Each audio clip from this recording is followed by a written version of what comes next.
Today begins with a massive crash in stock markets. We are experiencing a brutal reality shock for silver. Silver is down more than 10% and gold more than 5%.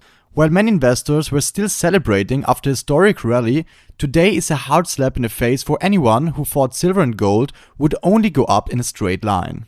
Mainstream media headlines are screaming, "The gold rush is over" or "the end of the safe haven." The panic mongering is in full swing. However, if you are subscribed to this channel, today didn't catch you off guard. Remember my last video? I warned you about exactly this scenario and defined the crucial support zone at $71. That exact mark has now been reached due to the silver crash.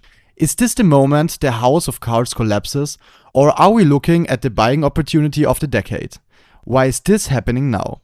Is the system finished, or is this a necessary cleansing to shake the weak hands out of the market? Today we are putting aside the emotional chaos to focus on the strategic reasons behind this crash, so let's dive in. First, let's look at what the media is trying to sell us as the truth.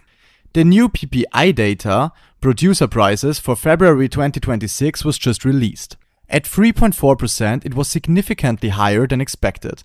The analyst's narrative is simple. Inflation is sticky. The consequence?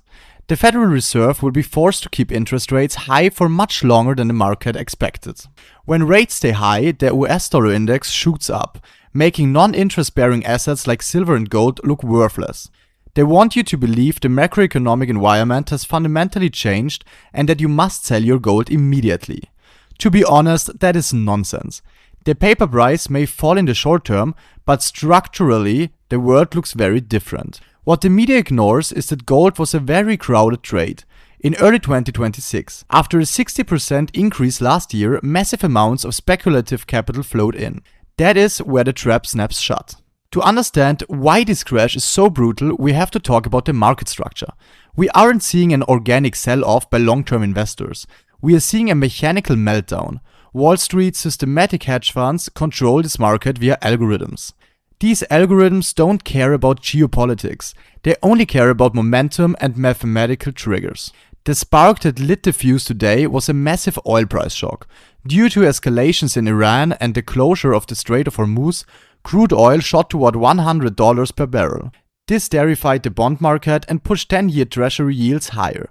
When yields crossed a certain threshold, the algorithms automatically trigger sell orders for billions in paper gold contracts. It's a chain reaction. The first wave of selling pushes the prices through support zones, which triggers the stop-loss orders of retail investors. Margin calls then force more selling, and the downward spiral feeds itself. This isn't a judgment on the value of silver, it's a technical cleaning of the speculators from the market. While the paper market burns, something paradoxical is happening in the background. Physical demand for real gold is higher than ever. Central banks bought 863 tons last year, and forecasts for 2026 reach up to 1,000 tons. Countries like China and Poland are aggressively hoarding physical silver metal to protect themselves from the US debt crisis, which is approaching $40 trillion. These big players are happy when Western institutions push the paper price down because it allows them to collect physical gold at a massive discount. If you need proof, look at the COMEX vaults.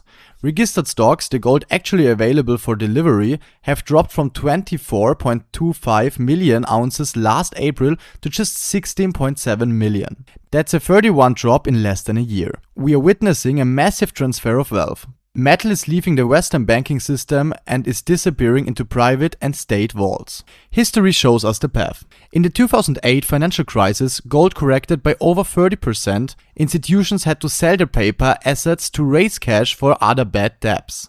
They flooded the market and kicked out the weak hands.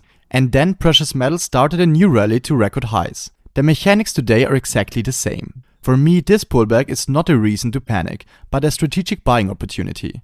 Let's look at the chart. For silver, the crucial range is between $71 as support and $100 as the resistance. We hit the support today. I am holding my positions. Those who think long-term know that silver and gold are a vote of no confidence against the current money system.